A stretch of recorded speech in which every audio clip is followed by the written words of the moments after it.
Good evening students. आज हम class 7th का सिविक्स का फर्स्ट चैप्टर करेंगे, जो कि 5th यूनिट है हमारी, लॉ एंड ऑर्डर, कानून और आदेश। इसका फर्स्ट टॉपिक है हमारा की फीचर्स ऑफ डेमोक्रेसी, लोकतंत्र की मुख्य विशेषताएं। इसमें हम हाईलाइट्स फीचर्स में मतलब पढ़ेंगे एमरजेंस ऑफ डेमोक्रेसी, लोकतंत्र का उदय, डिफरेंट सिस्टम ऑफ पावर, शक्तियों के अलग अलग व्यवस्थाएं, इनइक्वलिटी इन इंडिया, भारत में असमानता, रिलीजियस इनइक्वलिटी, धार्मिक असमानता, formal equality in Indian constitution, औपचारिक समानता भारतीय संविधान के अनुसार, अकोमोडेशन ऑफ डिफरेंसेस, मतभेदों के आवास, चैलेंजेस ऑफ डेमोक्रेसी, लोकतंत्र के समक्ष चुनौतियाँ, की फीचर्स ऑफ डेमोक्रेसी, लोकतंत्र की मुख्य विशेषताएं, इक्वलिटी इन डेमोक्रेसी, लोकतंत्र में समानता, कास्ट इनइक्वलिटी, जातिगत असमानता, enhancing human dignity,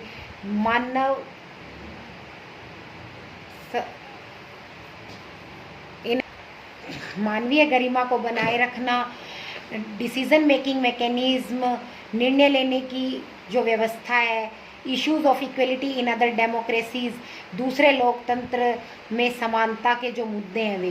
democracy is the rule of the people और देयर रिप्रेजेंटेटिव, लोकतंत्र एक ऐसी व्यवस्था है जिसमें लोगों के द्वारा, अपने चुने हुए प्रतिनिधियों के द्वारा शासन किया जाता है। अकॉर्डिंग टू अब्राहम लिंकन के अनुसार, फेमस यूएस प्रेसिडेंट, प्रसिद्ध जो यूनाइटेड स्टेट के राष्ट्रपति थे, उनके शब्दों में व्हाट इज़ अ लोकतंत्र, लोकतंत्र क्या है? Democracy is the government of the people, लोकतंत्र लोगों की सरकार है, फॉर द पीपल, लोगों के लिए है, एंड बाय द पीपल, लोगों के लिए, लोगों के द्वारा है। यानी कि जो डेमोक्रेसी है वो क्या है? For the people, bye the people, government of the people, जनता का, जनता के द्वारा, जनता के लिए चलाया जाने वाला शासन लोकतंत्र है। एमरजेंस ऑफ डेमोक्रेसी, लोकतंत्र का उदय।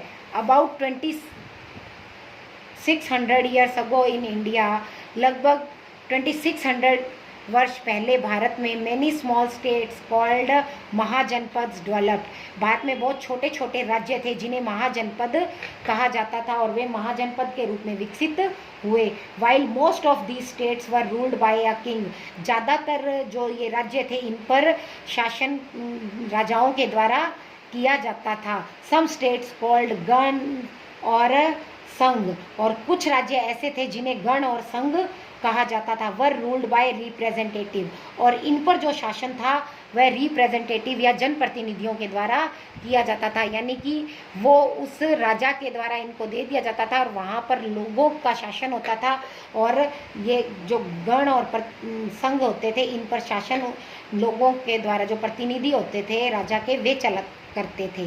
द वाजी गण had this democratic kind of political system, जो वाजी गण था वह इस लोकतांत्रिक प्रकार राजनीतिक व्यवस्था का मुख्य अंग माना गया है। In ancient Greek city state of Athens, all adult males aged 30 और more in the city formed by a body called the assembly and participated in the decision making process directly।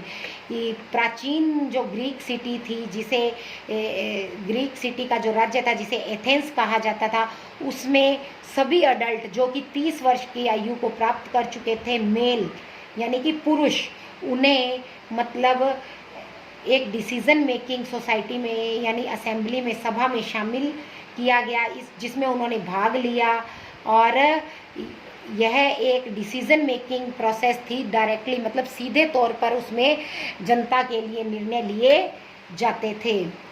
इन 1688 और 1688 यानी 1688 में a popular revolt called glorious revolution brought to an end, और 1688 में एक क्रांति हुई जिसे ग्लोरियस रेवोल्यूशन नाम दिया गया, वह इन सब का अंत ले आई। The autocratic rule of James second in England and the power passed into the hands of the parliament, इस समय इंग्लैंड में जेम्स सेकेंड का शासन था उसका अंत हो गया और जो शासन की शक्ति थी वह जेम्स सेकंड या इंग्लैंड के हाथों से निकलकर पार्लियामेंट यानी कि विधायिका के हाथों में आ गई। और पार्लियामेंट क्या होती है? ग्रुप ऑफ इलेक्टेड रिप्रेजेंटेटिव, जनता के द्वारा जो प्रतिनिधि चुने जाते हैं उनका समूह जो होता है उसे पार्लियामेंट कहा गया है। In 1776 people of America revolted against the British rule. 1776 में अमेरिका के लोगों ने अंग्रेजी शासन के विरुद्ध विद्रोह कर दिया। It led to a war which ended the foreign rule in America. और इस तरह से जो युद्ध का अंत हुआ उसने अमेरिका में विदेशी शासन का भी अंत कर दिया। They adopted a democratic constitution in 1787। और उन्होंने क्या किया? 1787 में वहाँ पर भी लोकतांत्रिक संविधान को स्वीकार कर लिया। The new government of USA adopted the Bill of Rights which guaranteed certain rights to its citizen। जो नई सरकार बनी यूनाइटेड स्टेट ऑफ अमेरिका में उसने उस बिल को स्वीकार कर लिया जिसके अंतर्गत वहाँ के नागरिकों को कुछ विशेष अधिकार दिए गए थे। It led to the rise of democratic movement all over the world. और इसी के साथ पूरे विश्व में धीरे धीरे लोकतांत्रिक आंदोलनों की शुरुआत हो गई। In 1789 there was a revolution in France. 1789 में इसी प्रकार फ्रांस में भी क्रांति हुई which led to the establishment of the French republic based on the principles of liberty. और इसी प्रकार फ्रांस में भी एक नई लोकतांत्रिक गणतंत्रात्मक सरकार की स्थापना हुई जो कि लिबर्टी, फ्रेटर्निटी और इक्वलिटी पर आधारित थी।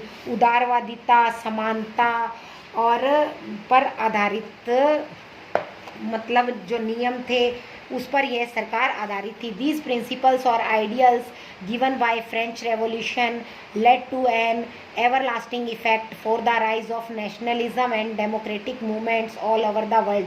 और इन्हीं नियमों ने और विचारों ने फ्रांसीसी क्रांति का नेतृत्व किया और इसी का प्रभाव पूरे विश्व पर यह पड़ा कि पूरे विश्व में लोकतांत्रिक और राष्ट्रवाद के आंदोलनों का उदय हो गया। It inspired many European, Latin American and North American states to give voting rights to their people।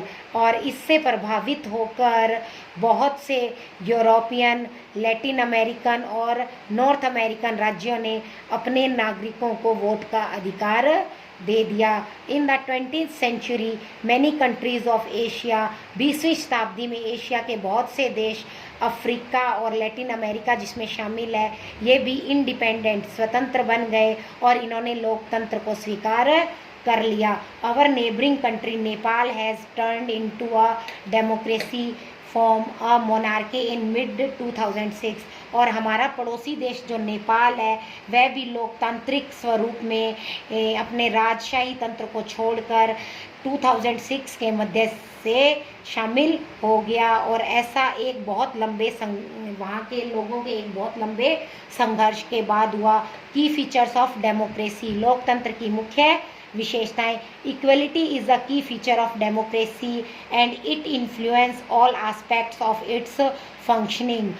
जो समानता है वह लोकतंत्र की एक प्रमुख विशेषता मानी गई है और इसका प्रभाव लोकतंत्र के सभी कार्यों पर समान रूप से पड़ता है। It is felt that democracy is better because it promotes equality among citizens. और यहाँ पर हमें यह महसूस होता है कि लोकतंत्र जो है वो बेहतर है क्योंकि यह मतलब यहाँ के नागरिकों को समान रूप से आगे बढ़ने के अवसर देता है और मानवीय गरिमा को बनाए रखता है। किसी एक सिंगल व्यक्ति के लिए भी वह वैसा ही है जैसा कि वह समूह और पूरे देश के लिए है। It improves the equality of decision making, यह निर्णय लेने की क्षमता को भी बढ़ाता है। It provides a method to resolve conflicts, यह संघर्ष की जो ताकत है उसे भी बढ़ाता है और संघर्ष को आगे बढ़ाने की क्षमता देता है।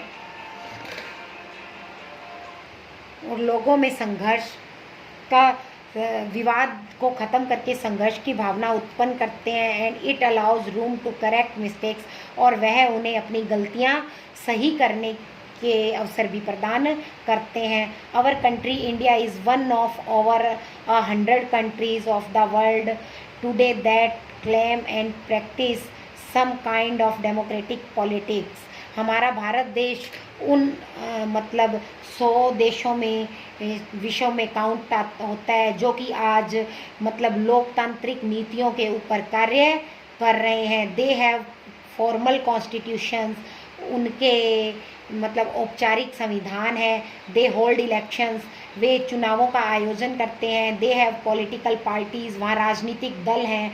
And they guarantee rights of citizen, और वे लोगों को उनके अधिकार देते हैं, अधिकारों की गारंटी देते हैं कि वे अपने अनुसार जीवन यापन कर सकते हैं। While these features are common to most of them, और ये सभी जो विशेषताएं हैं ये इन सभी देशों के लिए एक समान है।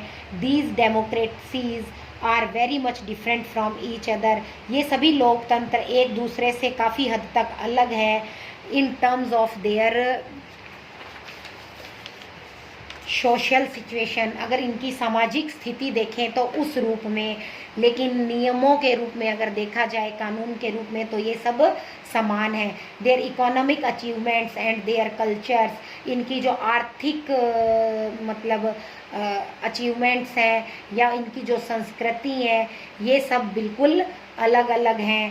Clearly what may be achieved और नॉट अचीव्ड, हमने क्या प्राप्त किया और क्या नहीं under each of this democracy, इन प्रकार प्रत्येक जो लोकतंत्र है विल बी वेरी डिफरेंट, वो बिल्कुल अलग है। डिफरेंट सिस्टम ऑफ पावर, शक्तियों के अलग अलग व्यवस्थाएं या प्रकार। When we talk to people around us, हम अपने आसपास के लोगों के बारे में अगर बात करें, most of them support democracy against other alternatives, वे किसी दूसरे अल्टरनेटिव के बजाय लोकतंत्र को अधिक सपोर्ट करते हैं। Such as rule by a monarchy और मिलिट्री डिक्टेटर और रिलीजियस लीडर, जैसे कि चाहे कोई राजसी तंत्र हो या सेना का शासन हो, तानाशाही हो या धार्मिक नेता का शासन हो, इन सब के बजाय वे लोकतंत्र को सपोर्ट करते हैं और उससे ही प्रभावी करना चाहते हैं।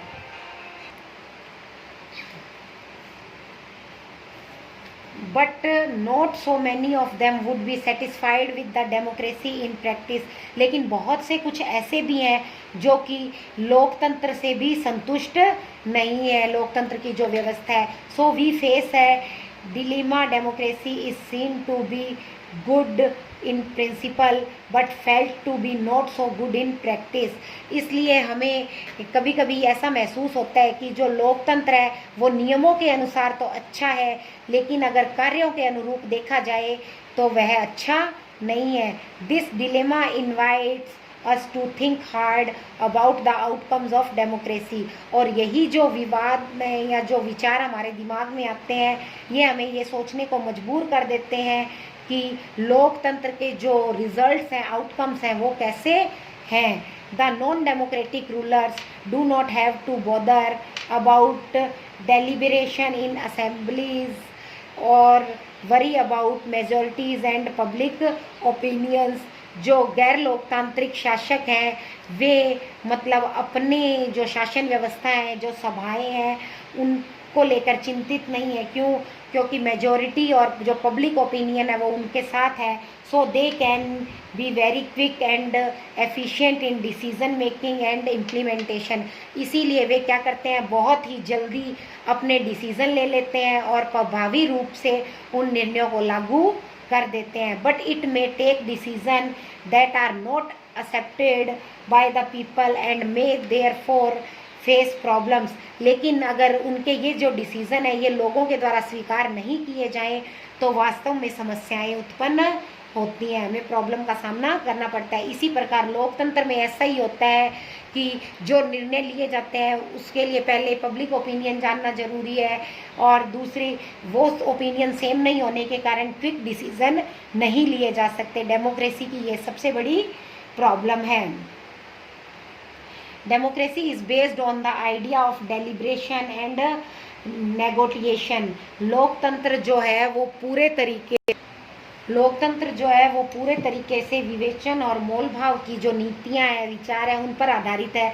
सो some delay is bound to take place.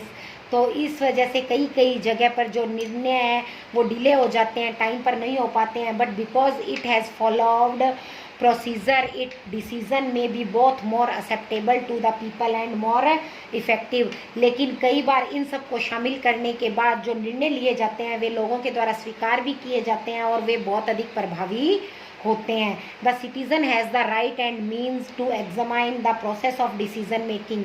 जो नागरिक हैं उन्हें ये अधिकार दिए गए हैं कि वे मतलब परखें और उस प्रक्रिया को भी देखें जो कि निर्णय लेने के लिए अपनाई गई हैं। This is known as transparency. इसलिए इसे मतलब प्रक्रिया को ट्रांसपेरेंट प्रक्रिया यानी कि एक तरीके से आर पार दिखाई देने वाली प्रक्रिया कहा गया है।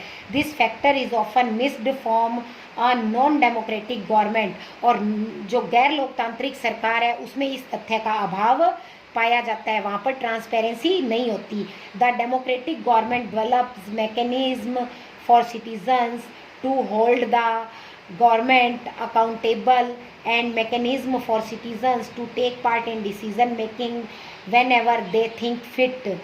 जो लोकतांत्रिक सरकार है वह लोगों में तंत्र की भावना विकसित करती है जिससे कि उन्हें ऐसा लगता है कि जो शासन तंत्र है वह उन्हीं के हाथों में है और उन्हीं के जो द्वारा जो निर्णय लिए जाते हैं या जो सरकार निर्णय लेती है उसमें लोगों की भागीदारी शामिल होती है और इस वजह से वे अपने आप को में अच्छा महसूस करते हैं। Expected outcomes of a democracy car.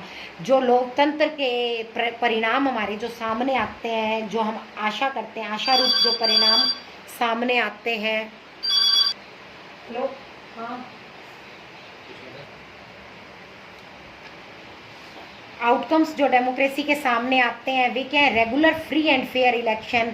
नियमित रूप से मतलब सही इलेक्शन होने चाहिए, ओपन पब्लिक डिबेट्स होनी चाहिए, मतलब लोगों के विचार पूछे जाने चाहिए ऑन मेजर पॉलिसीज़, जो मुख्य नीतियां बनाई जाती हैं, लेजिस्लेशंस जो विधायिका है उसको लेकर, and citizens right to information about the government and its functioning.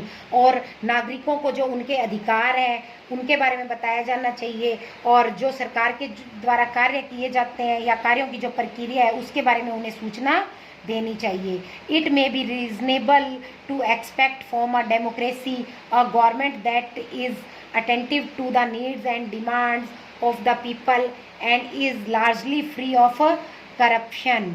और इसी प्रकार हम क्या करते हैं, ये एक रीजनेबल एक्सपेक्टेशन वे है लोकतंत्र का, जिससे कि सरकार को क्या होता है कि लोगों को क्या चाहिए, लोगों की क्या डिमांड है, वो मतलब किस तरह से काम करवाना चाहते हैं, वो चीज़ हो जाती का पता चलता है। और इसी के साथ जो जनता का शासन है वह मतलब करप्शन फ्री हो जाता है, मतलब भ्रष्टाचार से मुक्त शासन होता है। But the record of democracies is not impressive. लेकिन अगर हम लोकतंत्र के पीछे के रिकॉर्ड देखते हैं तो वे बहुत ज़्यादा प्रभावी नहीं है। ऑन दीज टू काउंट्स, उन्हें दो प्रकार से काउंट किया जाता है। Democracies often frustrate the needs of the people.